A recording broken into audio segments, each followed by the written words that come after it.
Welcome, everyone. We will get started in just a moment.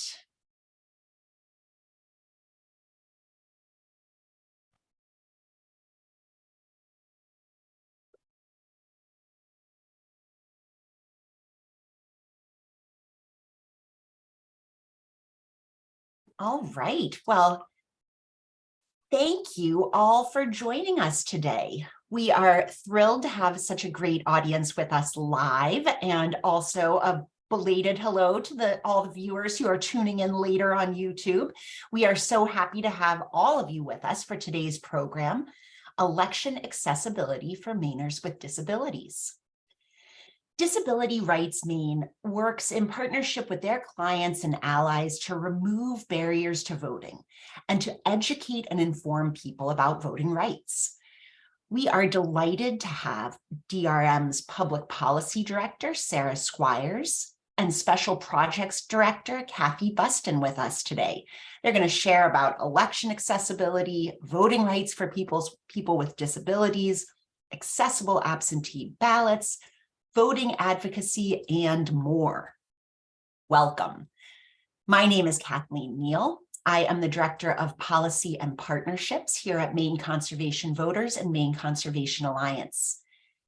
Our organizations represent more than 13,000 members and supporters dedicated to protecting Maine's environment and our democracy. MCA does that through education, collaboration, and advocacy, and MCV by influencing public policy, holding politicians accountable, and winning elections. A few technical notes for today.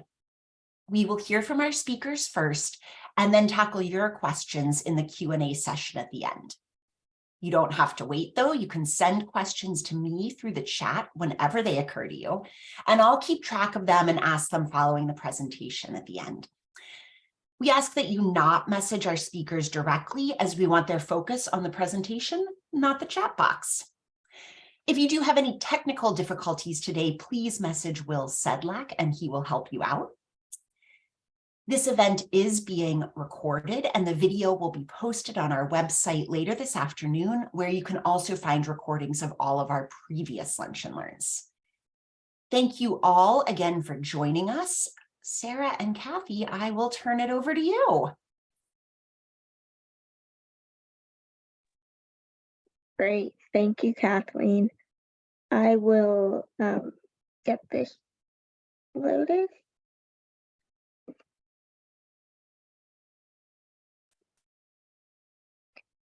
Great. So as Kathleen said, we're talking about election accessibility for Mainers with disabilities.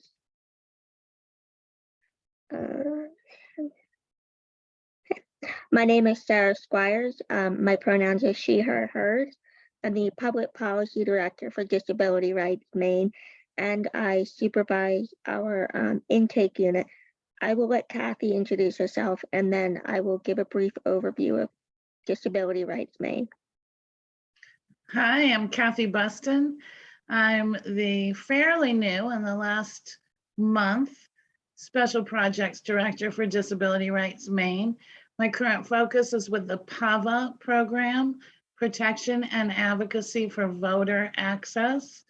And I'm new to DRM recently, but I've worked on and off for DRM in different capacities since 1989. Thank you, Cathy. So Disability Rights Maine is Maine's designated protection and advocacy agency for people with disabilities, which means we represent individuals with disabilities whose rights have been violated or they've been discriminated against on the basis of their disability. We have attorney and non-attorney advocates, administrative staff, and technology staff throughout the state of Maine. Our main office is in Augusta on Capitol Street. We also have a satellite location in Falmouth on Mackworth Island. In addition, we have advocates located at both state psychiatric hospitals, the Acadia Hospital in Bangor, and at locations in Caribou, Bangor, Lewiston, and Portland. As I said, we have some technology staff, so individuals who have who are deaf, hard of hearing, or late deafened, or have otherwise barriers to accessing telephones.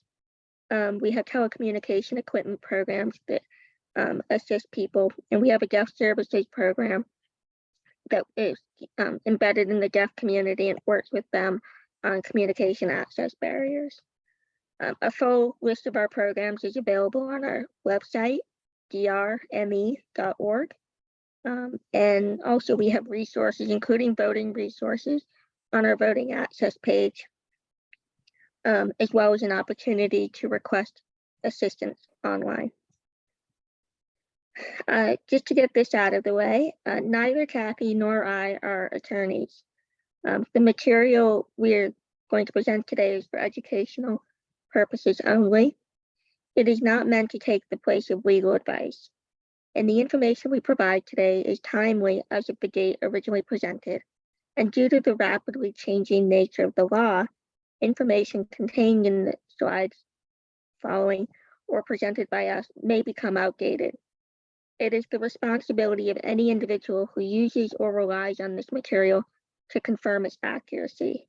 And if individuals have specific concerns about rights violation or believe they are in need of advocacy assistance, they should reach out to our office.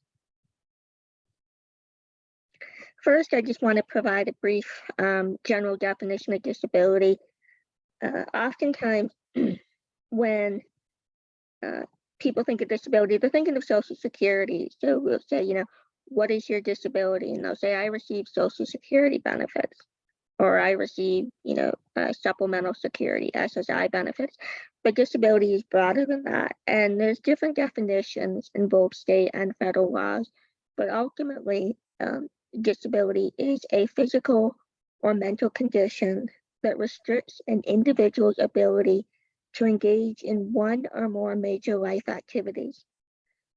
Life activities can include seeing, hearing, walking, communicating, and breathing. And that is not an exhaustive list, but that's just to give you a general sense of what we mean when we're talking about disability today. In the November 2020 election, 62% of people with disabilities, or 17.7 million voters, cast a ballot. That was an increase of 6% from the 2016 presidential election. And during 2020, more than 53% of voters with disabilities voted by mail. However, it's estimated that 1.95 million voters, 11%, reported difficulty in casting their vote, although that was down 26%. However, that was down 26% from 2012. 18% of voters with disabilities experienced difficulty voting at their polling place, as compared to the 5% who voted by mail.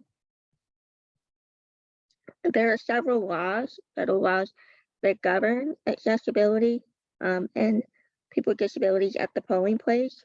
One of them is the Voting Accessibility for the Elderly and Handicapped Act of 1984, which requires that accessible polling places in federal elections for elderly individuals and people with disability.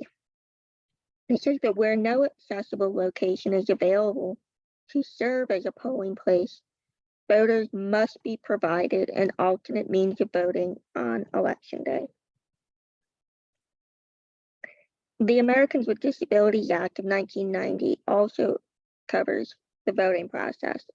Under the ADA, it prohibits discrimination against individuals with disabilities in all areas of public life and all public and private places that are open to the general public. Public entities must ensure that people with disabilities have full and equal opportunity to vote. And the ADA applies to all aspects of voting, including voter registration, site selection, and the casting of ballots, whether on election day or during an early voting process. 2002, we saw the passage of the Help America Vote Act, which requires jurisdictions responsible for conducting federal elections to provide at least one accessible voting system for voters with disabilities at each polling place. The AVS, Accessible Voting System, must provide the same opportunity for access and participation, including privacy and independence, that other voters receive. In addition to HAVA, the ADA requires that officials responsible for conducting all public elections that they make sure that any accessible voting system is maintained and functions properly in each election, and that election officials have been adequately trained to operate them. A note about guardianship and powers of attorney. Individuals who are under guardianship are entitled to vote, and to do so privately and independently. Having a guardian does not take away your right to vote. Individuals who have a designated power of attorney also retain the right to vote and may do so privately and independently. Individuals who are guardians and POAs for another individual or person with a disability are not allowed to cast votes on behalf of the person with a disability. So guardianships and POA don't take away your right to vote, nor do they give the guardian or POA an opportunity to essentially cast a second ballot. Thank you, Sarah.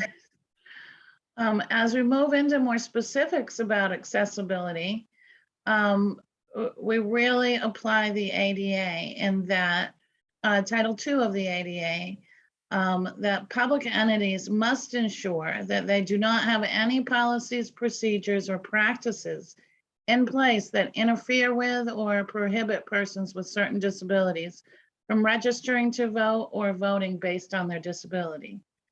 For an example, an election official cannot refuse to provide an absentee ballot or voter registration form to a person with a disability because the official knows the voter resides in a nursing home. I would add, just yesterday, the Secretary of State, the Deputy Secretary, was wonderfully responsive, and we did have a person under guardianship with a disability have a town clerk refuse to register that person based on an assumption, stereotypical assumption, that the guardian was going to influence that person's vote.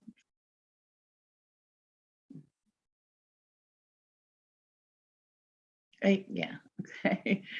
In terms of access, if a public entity, that means any city or town or government public entities and covered by this, is unable to identify or create an accessible polling place for a particular voting precinct or ward, an alternative method of voting at the polling place may be used, but they must not differ substantially from people who do not need an accessible method.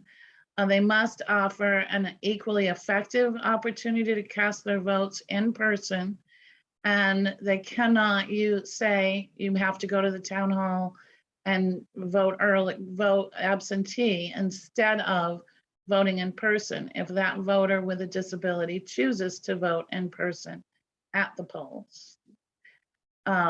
Access does not have to equal, and many times, most times, doesn't equal additional monies or undue funds, undue financial burdens.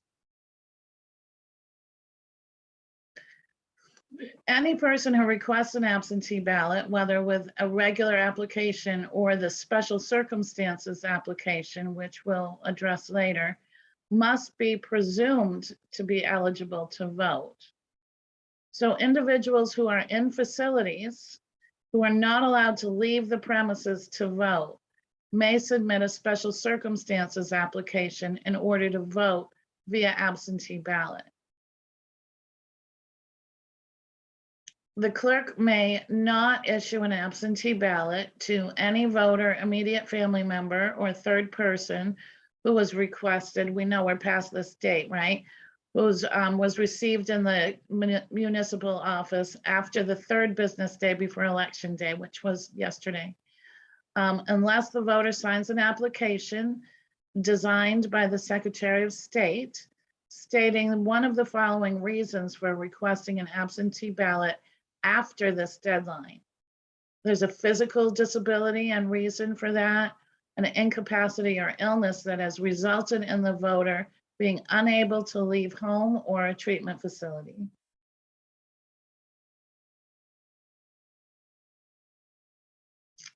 Just to give examples, that is specific, includes places like Riverview Psychiatric Center, Dorothea Dick Psychiatric Center, other facilities and hospitals across the state.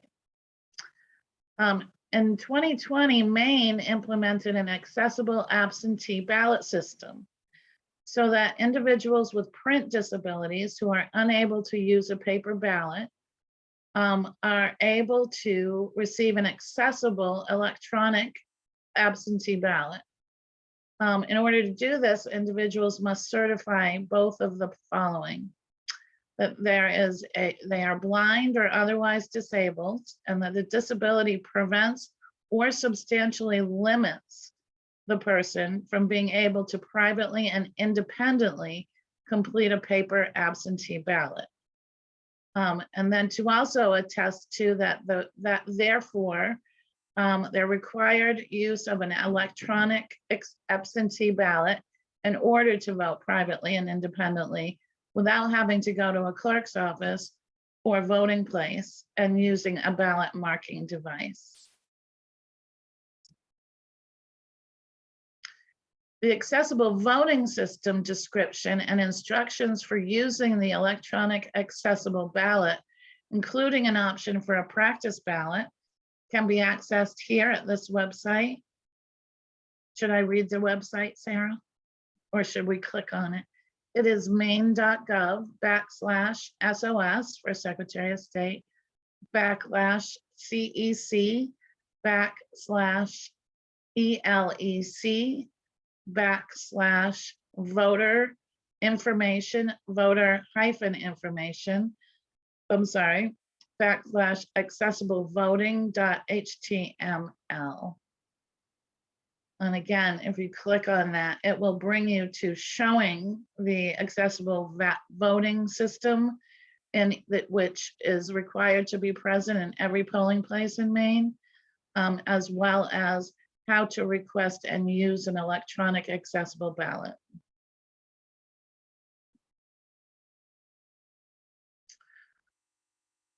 This is me, Sarah. No, this is me. I was just muted. Sorry. Well, that's fine. So that's just a really broad and brief overview of the laws and requirements for ensuring access to the election process for people with disabilities. We've sometimes done this presentation for the Secretary of State's office and the municipal clerks and registers throughout the state. And as part of that, we include these next slides on interacting with voters with disabilities. And they're really just used to be raise awareness about people with disabilities and just ensuring that not only are the polls physically accessible and the accessible voting equipment provided, but that clerks and election staff treat people with disabilities appropriately, I think is really to ensure proper interactions. So some things to know are that disabilities are not always visible.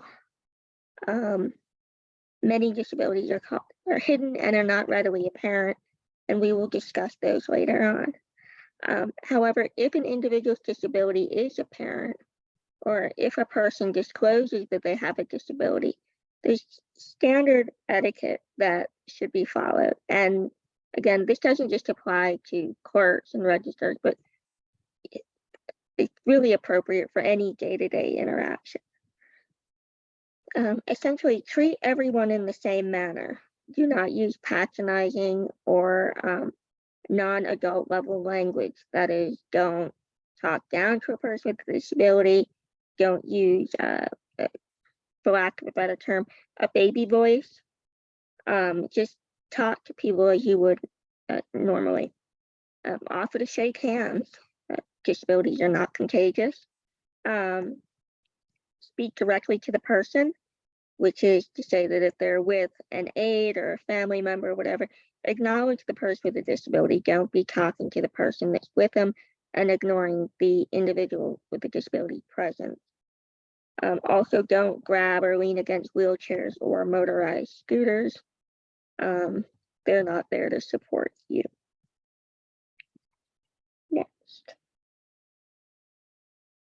Okay. Know that words matter, and the words you use when talking about or to people with disabilities should maintain the integrity of the individual as a whole human being, which is to say you should avoid language that implies that a person as a whole is disabled or equates that person with his or her condition. So they are not intellectually disabled. They may have a label of an intellectual disability, which is a part of who they are, but it is not all of who they are. Also, avoid language that has negative overtones or is regarded as a slur. Words like cripple, gimp, the R word, those are offensive and should be avoided. Recognize terminology. Handicap is outdated and limiting, and the language that's preferable is accessible. So when we're talking about accessible entrances or accessible parking spaces, realizing that accessible is it opens it up for all, and it's not limiting, whereas handicap can have a negative connotation to it. And also using person first language, again, referring to the person before their disability. So a person with a label of an intellectual disability, a person with vision loss, or a person who is hard of hearing, as opposed to being identified by that disability. So did you raise your hand, Cathy? I waved a fly out of my face, Sarah.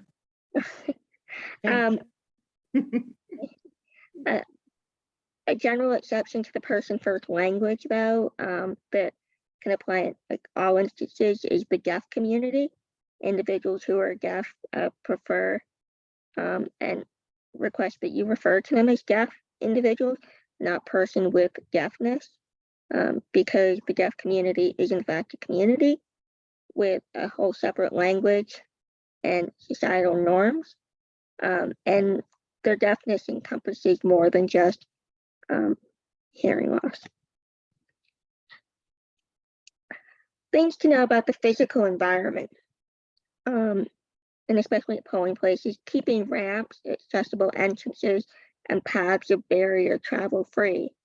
So, for example, not blocking sidewalks or curb cuts.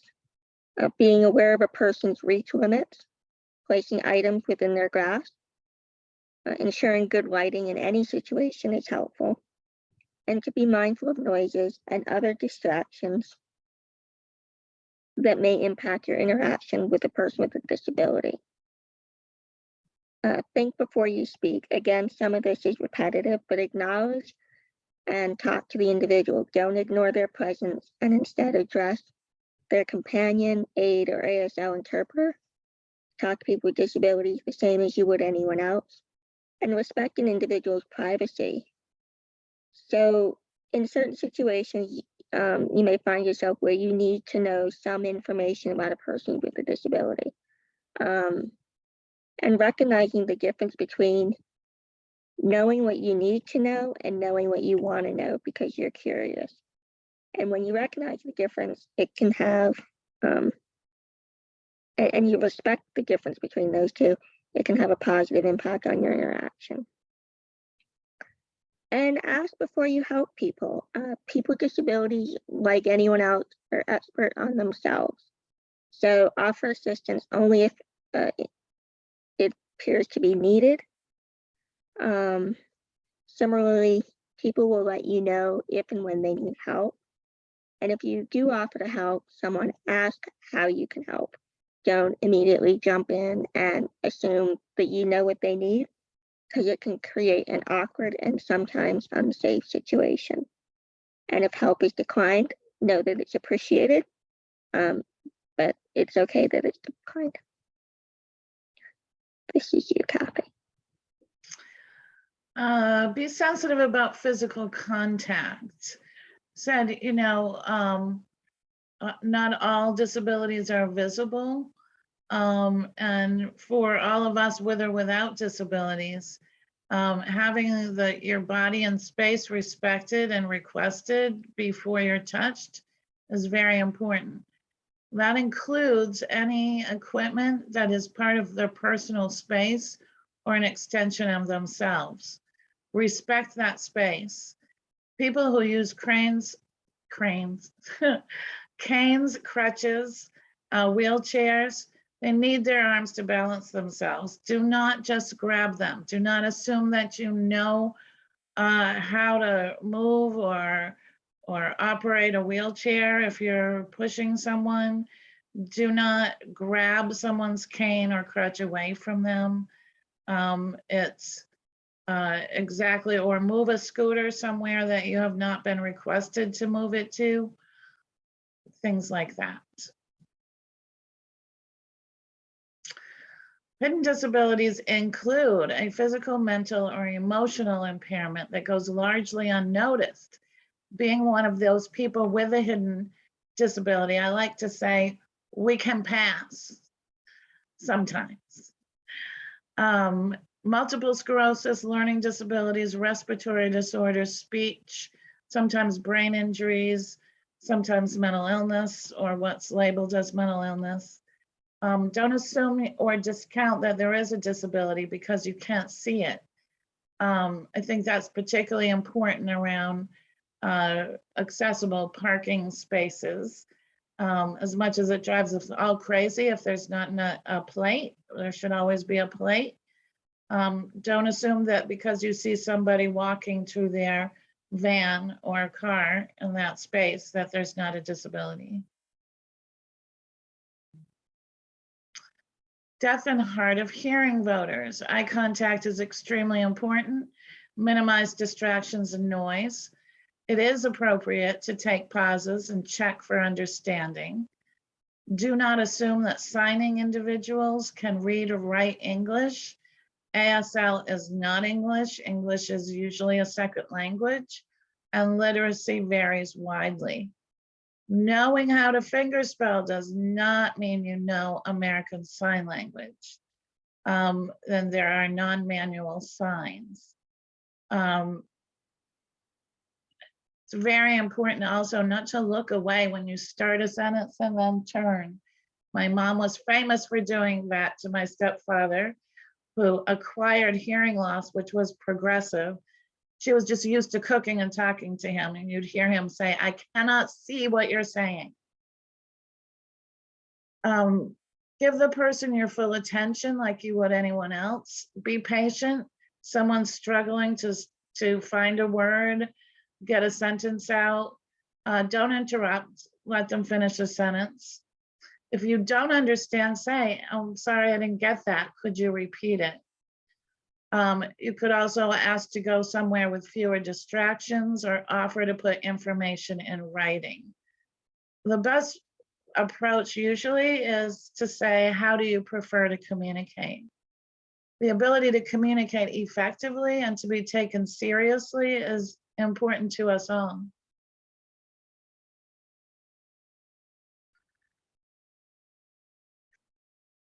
And this is our ask at the end, having nothing to do with voting, but everything to do with another initiative DRM is launching or launched yesterday.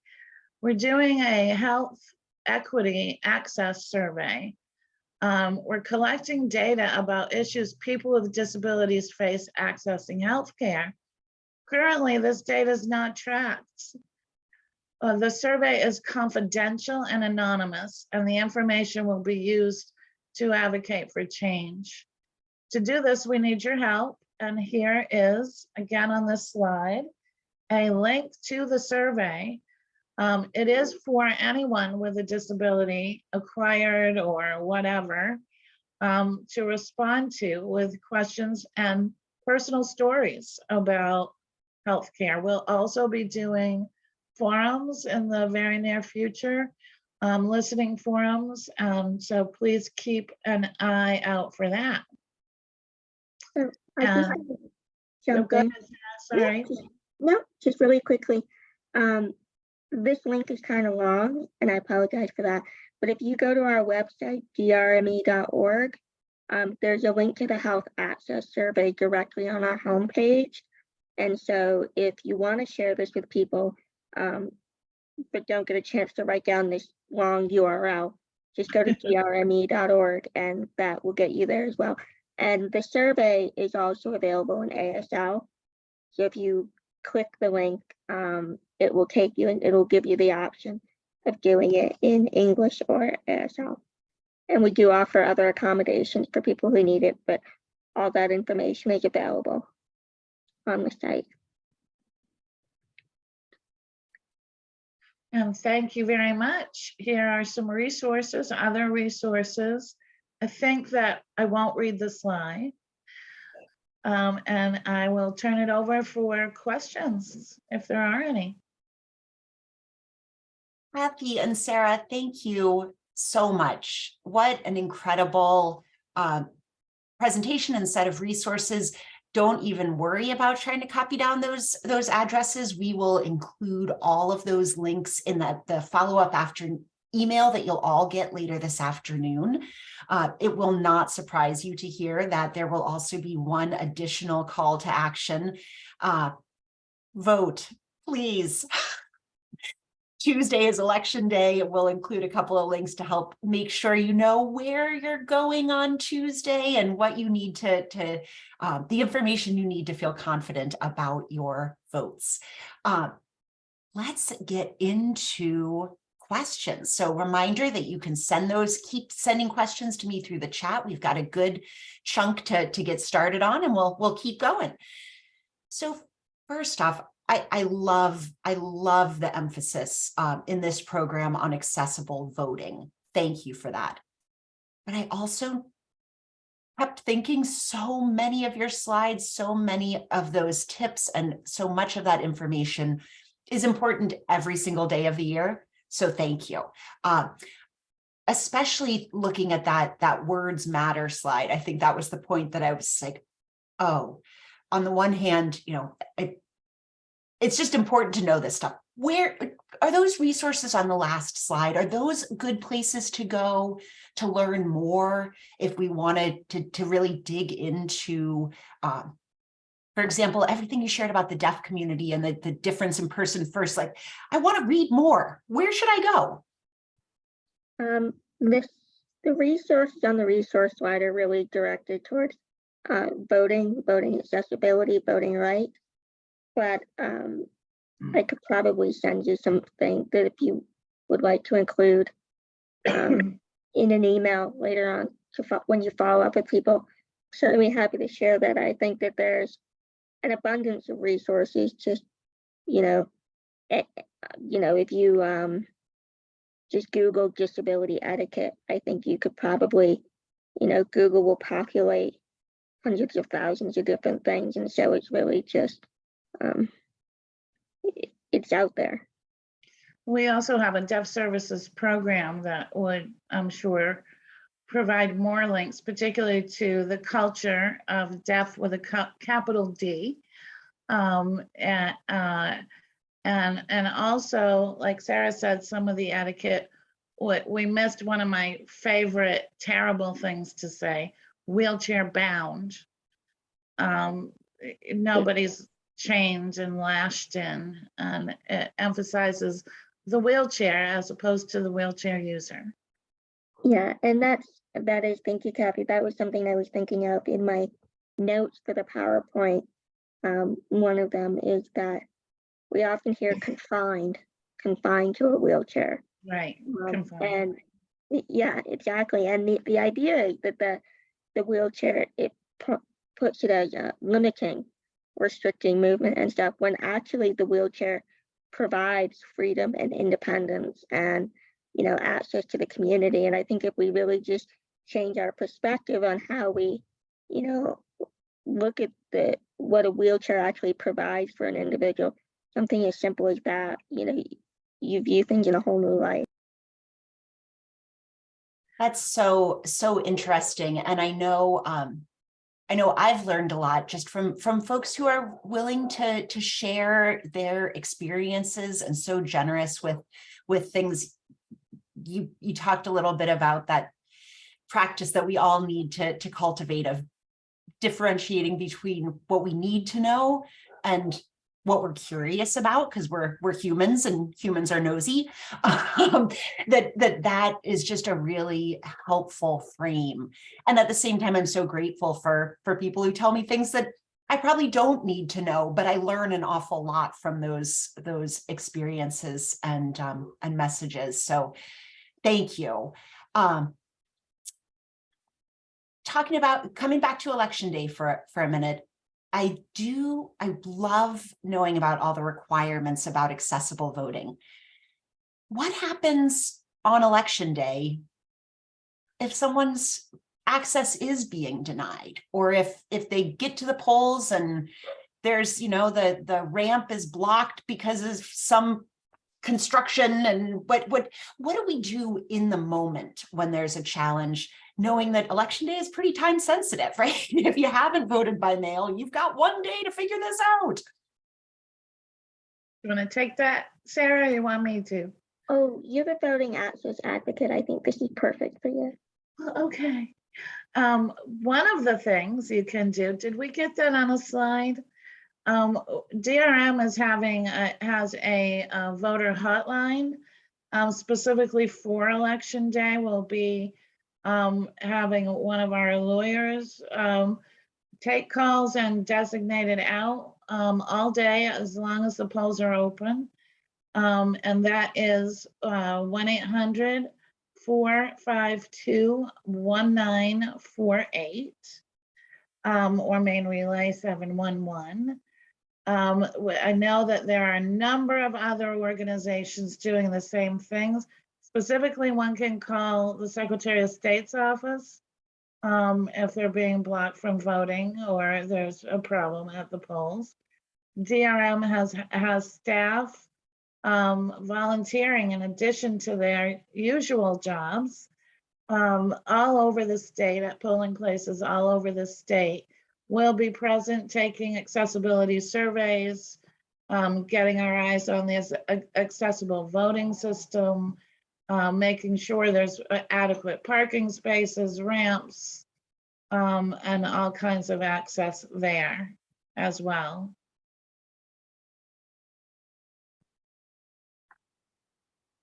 That is so helpful. And we've got some other folks who are going to be busy on Tuesday being good resources and picking up hotlines. So there are a variety of places that you can turn on Tuesday if you run into a challenge at the polls. We'll make sure that those hotlines numbers are highlighted in the follow-up email this afternoon. And League of Women Voters also has a hotline. We'll include that one. They're just terrific. And I think it's just, let's all remember there are going to be folks to help us if we run into trouble. So thank you. I really appreciate looking back to the 2020 elections, which were wild for a lot of reasons. And you all were so instrumental in the changes that we saw to the absentee ballot system that year to make it more accessible. Could you tell us a little bit more about what the problem was and how you helped get it solved? That's all you, Ms. Squires.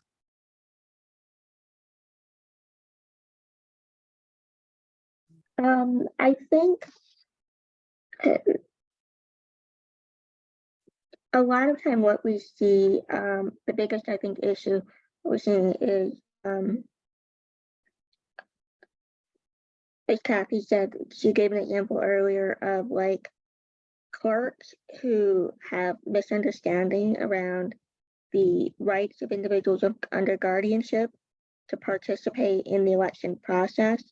Maine's constitution actually includes a provision that says that people under guardianship, I think they use the term mental disease or something, are not permitted to vote. And in approximately 2000, that was challenged in a federal district court. And the court found that Maine's provision violated several federal regulations, including the ADA, the Equal Protection Clause, the 14th Amendment, and Section 504 of the Rehabilitation Act, I believe. And so, although the provision still exists in the Constitution, individuals, as I said earlier, who have a guardian or not, do not automatically lose that right to vote. But still, that there are questions that persist, over, do they really understand, or things like that. Also, individuals have a right to receive help at the polling place to cast their ballot, as long as it's not their employer or union representative, I think. But so if somebody with a disability needs assistance with going into the voting booth, they're allowed to have that. And then I think the other big thing that we see are the people who are in facilities who are unable to physically leave the premises and go cast their vote on or immediately before election day, and need assistance with accessing a special circumstance absentee ballot. Again, that's one of those, I think, processes that isn't widely used in a lot of towns and stuff, and so there's not as great of an understanding, especially when you have employee turnover and stuff, and so that it's just that. And I think, Kathleen, sorry to interrupt, Sarah, I think that the pandemic underscored really the increased, how did we call that, underlying conditions affecting many people with disabilities, maybe disproportionately, requiring really more access to voting during the pandemic, when there was such a shift and an increase with absentee voting. Sorry to interrupt, Sarah. No, that's fine. I think it's a good point. And to give a shout out, it was Kristen Aiello, who newly has opened her own practice in Hollowell, and at the time was working for Disability Rights Maine for a very long time, who brought that lawsuit resulting in people under guardianship in Maine having their right to franchise, to vote, fundamental right of citizenship. I love that. Thank you. Thank you. Can you talk a little bit too about the impact that folks with disabilities have on elections? And obviously ballots are secret, but what is the political power of folks with disabilities, and what is that? How does that show up for us? One way I would just, the thing that pops right into my mind vividly is the reason that we have major civil rights legislation for people with disabilities. The Americans with Disabilities Act of 1990 took really the dedicated activism of people like Justin Dart, and I think so vividly of the ADAPT movement, with people literally leaving their crutches and getting out of their wheelchairs and crawling up the steps of the Capitol in order to underscore the point of how second-class citizenship happens when one does not have access to the community and public activities. One vivid way that comes to mind. I think also it's important to recognize that the population of people with disabilities is the largest minority population in the US and quite possibly the world. But not only that, but disability crosses all other populations, religion, race, ethnicity, sexual identity, orientation. And at the same time, the voice of people with disabilities at the polls is the percentage of people with disabilities that vote is lower than the overall percentage of registered voters who participate in the electoral process. And so I think what we really try to do is get the word out to people to understand that the power of the disability voice, and that really, I think, as we sort of try to increase voter participation across all domains, Disability Rights Maine is focused on the voice of the voter with a disability, because recognizing that, who they put into office will impact their receipt of services, access to benefits, and the enforcement and protection of their civil legal rights. And so to the extent that we can just increase awareness of the power of the disability vote is something that we really strive to do, not just an election year, but every year. And are there national organizations or movements? I'm interested about how Disability Rights Maine fits into the national landscape of disability visibility and disability rights. The protection and advocacy system is state by state. We're federally appointed in each state. Different ones have additional programs as well.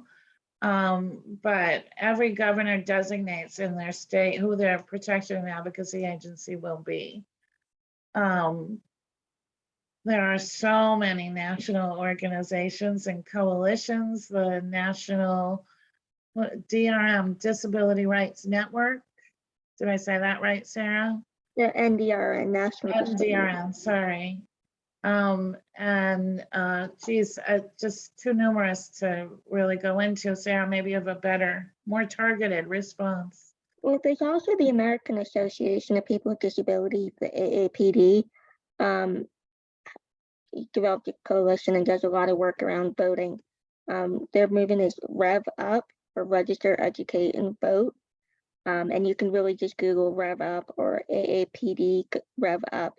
And there's a lot of information, again, about raising awareness about, accessibility at the poll, the right to vote, the importance of voter participation, how to, gain the information you need or may want before casting your vote about, the election issues or the candidates on your local ballots. And so they're really a great resource for people who want to participate but are really unsure about doing so. And so that's done nationally. And I know that we've been part of that coalition throughout the years. And also there's technical guidance manuals and resources and for PAVA programs, protection and advocacy for voting access, which include collaborating with wonderful organizations such as the Maine Conservation Voters, the League of Women Voters, and collaboration with organizations that don't necessarily focus on disability, but do focus on democracy and voting. And one thing I will note is that in our voting work, we are nonpartisan. Yes. We're not trying to sway votes in one way or another. It's really about getting out the vote and the power of the disability vote and the power of the voice of the voter. You talked a little bit earlier about some of the concerns people sometimes voice about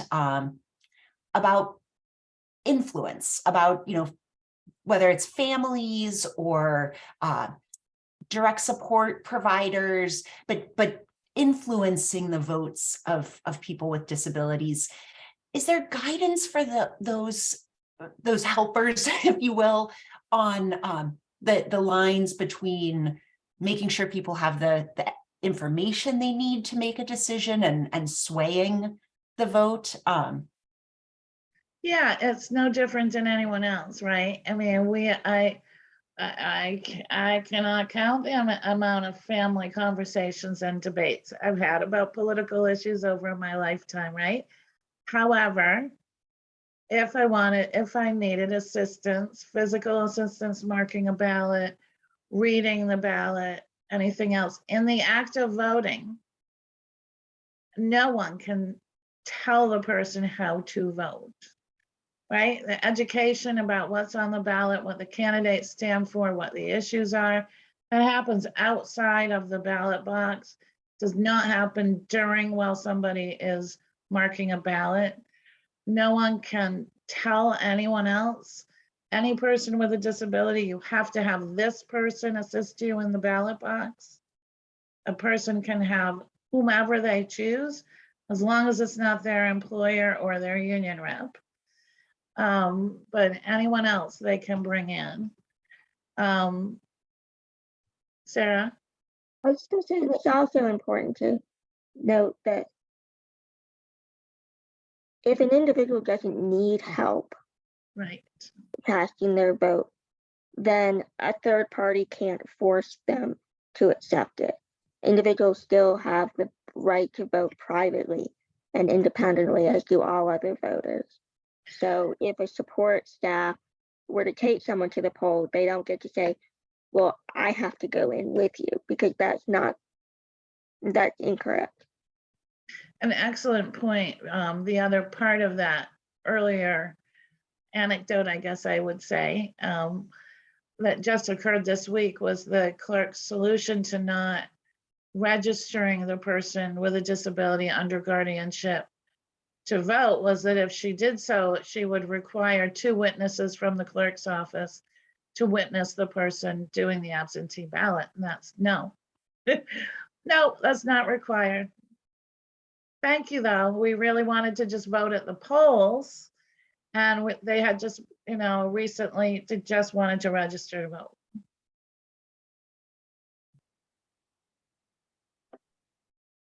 Thank you. It's so interesting and so helpful just to have those sort of responses. I think sometimes we may be asked, is this right? Is this okay? And so having those answers so that we can share. Yeah, no, actually, Disability Rights Maine has lots of resources on this, and we know this is the way it is. I want to switch gears. I think a lot of us are strung out on elections right now. And I know I am looking out the window and thinking about a nice walk in the woods as an antidote to some of this election stress. At Maine Conservation Voters, we clearly love Maine's state parks and conserved lands. And as I think about getting out there, I wonder, how accessible are our state parks, and what's happening to make them more accessible?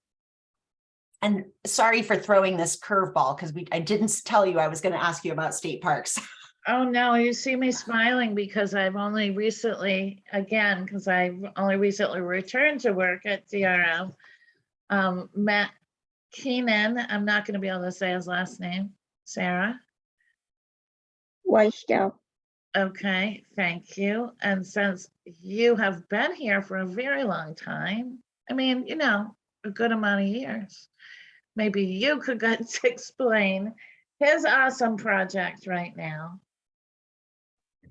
So one of the things that we have different program teams within Disability Rights Maine, and one of them is an access team, which really looks at access to services and things in the community. And that's part of where our voting and health equity work are based out of. A project that Keenan and some others are working on has been to assess the accessibility of state parks throughout Maine. The Bureau of Parks, and I don't know what it is, Parks and Wildlife or Recreation, Yeah. has an accessible, what they call an accessible guide. And so we sort of identified certain parts that staff could get to really say, you know, is this truly accessible? Because sometimes places will be listed as accessible, but all it really means is there's an accessible bathroom, and access is so much more than that. And so Keenan and others have visited various state parks to sort of review the accessibility. Some were, you know, got high marks, and others less so. And so they will be working on a report and creating, I think, a video showing some of the barriers that people, especially individuals who use wheelchairs, face when trying to access Maine's many parks and outdoor recreation areas. So what I would say ultimately is to maybe stay tuned to that, because that will be information about that will be posted on our website and our social media accounts. We have a Facebook page.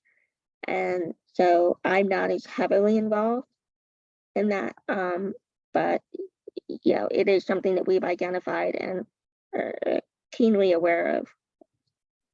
I think as what I've heard Keenan talk about in our access team is they're currently filming and also filming specifically people with a range of disabilities, talking about the importance to them specifically of being able to be out in the world, in nature, to say, oh my God, wow, it's 60 something and on November 4th.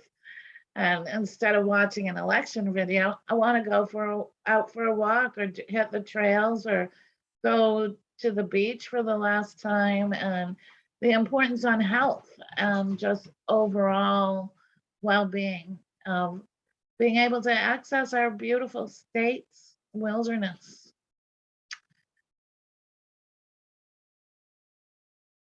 I appreciate the tip to stay tuned. I really want to hear all about this project. And I think we might just have to have you or your colleagues, Keenan, we need to get these folks back for another Lunch and Learn, because we're clearly just scratching the surface here. And Cathy, Sara, I'm so grateful to you and the incredible team at Disability Rights Maine for sharing this with us, for doing the work that you do. Thanks to all of you for joining us today. You heard a couple times throughout the program that you'll get a follow-up email later this afternoon. It'll have the link to the recording, a whole bunch of links to the various resources we talked about. Forward that around, send it to your friends. Let's get some more eyes and ears on this really important information. I hope that we will all see you we'll see you all on November 18th, which is our next program. It's a little bit different. It's the second Indian Law and History lecture. And believe it or not, it is happening in person. So that's right, the Indian Law and History lecture will be held in person at Talbot Hall at the University of Southern Maine. The lecture will also be live streamed, and you'll get information for both options when you register. There'll be a link to that registration information in the email this afternoon. Until then, happy Election Day. a few days off. Happy accessible elections, and thank you all for being with us today. Have a terrific weekend. Thanks so much for hosting us. Yes, thank you. Have a good weekend.